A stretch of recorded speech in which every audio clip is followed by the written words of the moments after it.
So year eights, hopefully you will have seen on folder about doing the individual speaking and listening task. Now there's lots of information on folder about that and what you need to do, and it's regarding room 101, where you think about things that you want to get rid of from the world, and you have to give your reasons why and persuade your listener that those things ought to be eradicated from the world. Now, I usually do something slightly different for my speaking and listening task, so it's entirely up to you. And for my students, I'm going to leave it with you. Whether you decide to do the Room 101, that's absolutely fine, or whether you want to do this activity, which is a bucket list. Okay, so a bucket list is basically a list of things that you'd like to accomplish in your lifetime. It comes from the term kicking the bucket, which means dying. So things that you want to do before you kick the bucket. So it can include anything. Some might be funny or silly things, others might be lifetime ambitions. So if you choose this activity, you'll need to put together a bucket list of around 4 or 5 things that you want to achieve in your lifetime. You'll need to explain reasons why you want to do or see these things and possibly how you plan to achieve the goal. You could have a PowerPoint to accompany your talk if you want to. You don't have to have a PowerPoint though. And normally you would present your talk to the class. Now I know that Mrs. Mouncer has sent out an email to you today on your school email address explaining the different ways in which you can do this. So you can either arrange with me that we'll do a Microsoft Teams meeting where you can present it to me and probably a few other members of the class, or you can present it to some of your friends via a WhatsApp group meeting. You could do a presentation to your family, or you could just film it and send it to me. So various different ways. You need to let me know which one you plan to do though. And these need to be ready by Monday, the 22nd of June, okay? So it's Friday, the 5th of June today. So we've got a couple of weeks to get this prepared. So your task then is preparing a 2 to 3 minute talk about what you'd like to achieve in your lifetime. Things that we need to focus on: make sure you've got an opening sentence that grabs your audience's attention. You can use, as we've just said, prompt cards or PowerPoints to help you remember what you want to say. You need to obviously give reasons to support what you're talking about. For a merit, which is like an exceeding, try to have eye contact. You're not reading to whoever your audience is going to be. I don't want to see people who've just got a speech written down and you're reading it to someone. You're presenting it, so you need to have eye contact. You can use gestures and language to make your talk more interesting, and providing detailed explanations of why you've chosen the specific things that you want to do. For a distinction, which is like a highest here, you can adapt your vocabulary and expression for effect on the audience, so use emotive language. If these are things that you think you really want to do in your lifetime, you should be quite emotional about them. You might feel passionately about them or really, really enjoy the things that you're talking about. So let's hear that passion in your voices. Show enthusiasm when responding to others. Normally when we do this in class, there's a chance for questions at the end. So it may well be whoever you're presenting to might have some questions for you. Don't just shrug your shoulders. Try to answer them with a smile on your face. As we've just mentioned, talk to your audience, don't read to them, and show a good understanding of background knowledge of the things that you are talking about. So the sorts of things that you should include if you do this talk. It could be someone that you'd like to meet, a place you'd like to visit, a job or career you'd like to do, something you'd like to own, something that you'd like to learn. There's no end of ideas of things that you could put on your bucket list. So examples then: owning your own house, doing a parachute jump, meeting J.K. Rowling, riding an elephant, swimming with dolphins, running a marathon. Could be anything at all like that. Now I'm going to show you an example of my bucket list, give you a few ideas about how you would present this on a PowerPoint and how you would actually share your ideas. So here we go then. So my first thing is to write a book.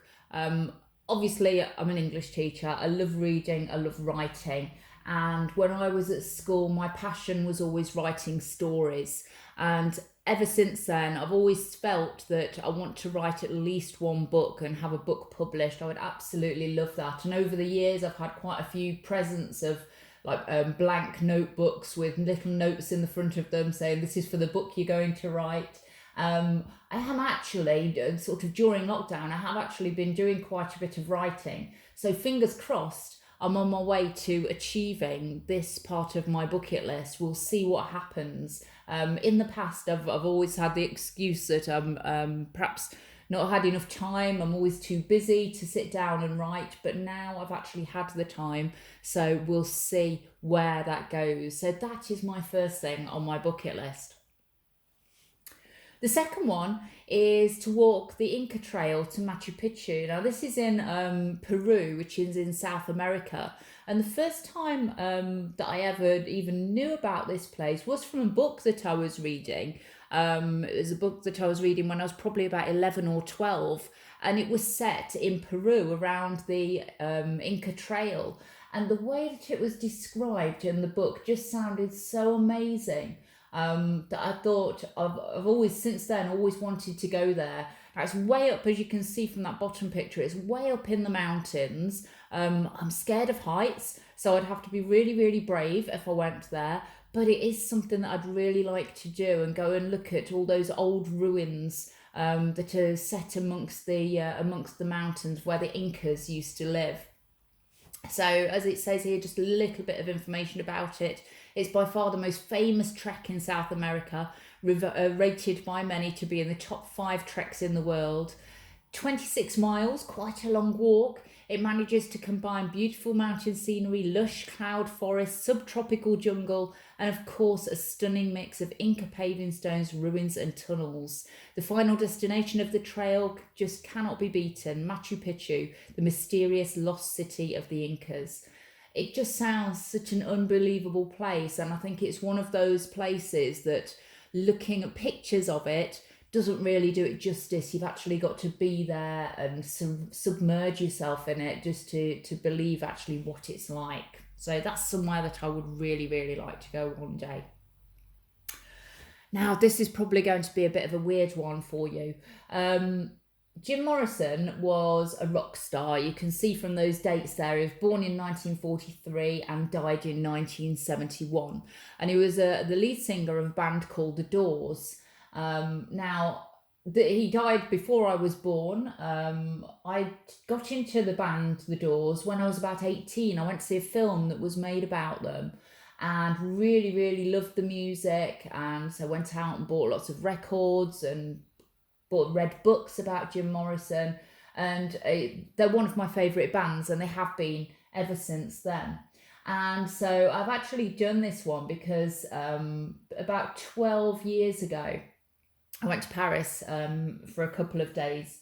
And when I got there, I went to the hotel where I was staying, dropped off my bags, and rather than doing the normal touristy things like going to see the Eiffel Tower or the Arc de Triomphe or anything at all like that, the first thing I wanted to do was go to the graveyard where Jim Morrison is buried. It's a huge graveyard. It's called Père Lachaise graveyard in Paris, and it's massive, and there's quite a few other famous people who are buried there, and it is a bit like a tourist attraction. There's people sort of selling maps of who's buried where and the famous people that are there. And there was quite a lot of graffiti, as you can see from that first picture, some graffiti, but there were lots of arrows painted on walls saying Jim this way. Now, because he died before I was even born, obviously I will never be able to see him in concert, to watch him sing, apart from on films of that. So it felt quite unbelievable to actually go and stand by his grave. And as you can see from the second picture, lots of other people had been there and were there when I was there, leaving candles and flowers and pictures. But it was just quite an amazing thing to do. A little bit strange, but pretty amazing for me. That's a picture of the band The Doors, and Jim Morrison is this guy here. So it was his grave that I visited in Paris. This final one for me is also something that I have done. Up until about 8 or 9 years ago, loads and loads of friends and family had said about going to Barcelona, that's in Spain, a city in Spain, and what an amazing place it was. And I'd always thought, yeah, I'd really like to go there. And then had the opportunity about 8 years ago to go, and absolutely fell in love with the city. It's my favourite place in the world. If I had to live anywhere in the world other than where I do actually live, then it would be in Barcelona. It's quite an amazing city because you've got, as you can see from the picture that's got La Ramblas at the top of it, it's obviously in Spain, so it's warm or hot quite a lot of the time. And La Ramblas is a street that you can just walk down or ramble along. There are loads of cafes and restaurants with outside seating areas, so you can just have a sit down and watch the world go by, loads of little shops and so on. But also the photo underneath that is it's a city, but it's at the beach as well. So you can go to the beach and have your sort of beach holiday as well there. Sagrada Familia is a cathedral that started being built about 100 years ago, and they still haven't finished it. Now, it was designed by an architect called Antoni Gaudi, and there is absolutely loads of Gaudi's work around Barcelona. And the picture underneath Park Güell, you can see all that mosaic work, the colourful mosaics, and that's really typical of Antoni Gaudi's work.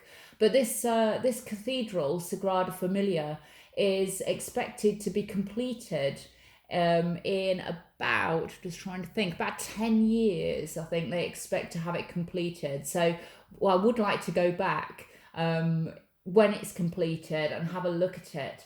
It's an unbelievable structure already. And you can see those 4 spires right up going into the sky. And you can actually go up. There's a lift where you can go up and come out. I think it was just about this sort of height, and walk along around the outside. Now, as I mentioned before, I'm scared of heights. And I went up in this lift, and as I was going up, there was a sign in Spanish that I was sort of trying to translate using my best sort of French knowledge, and French and Spanish is quite similar. So I was working out what this said, and I was thinking, that's going to be far too high for me. And so as the doors opened, it just felt like I was in the sky, and I was absolutely petrified. And this lift was meant to be just a one-way lift. You go up and then you go outside and you're walking around the top of the spires, and then you make your way back down some stairs. And I was too scared to get out of the lift. So I had to, again, using my best sort of French, Spanish and English, persuade the tour guide that they needed to let me go back down in the lift because I was just far too petrified to step out. My legs had gone to jelly. But like I say, an unbelievable building. Really should go there if you ever get a chance to go to Barcelona. And I already mentioned Park Güell. Again, it's an outdoors park, and it's not a park like a park with swings and slides and that sort of thing. It's more sort of like, I don't know how to describe it, like an urban Bradgate park. It's lots of countryside and outdoorsy stuff, but also lots of the building and the structure like we can see in the picture. Really, again, an unbelievable place to visit. So I'm lucky that I have been to Barcelona a couple of times now. I will go again, and hopefully visit Sagrada Familia when it's finished. And they are my 4 things that are in my bucket list.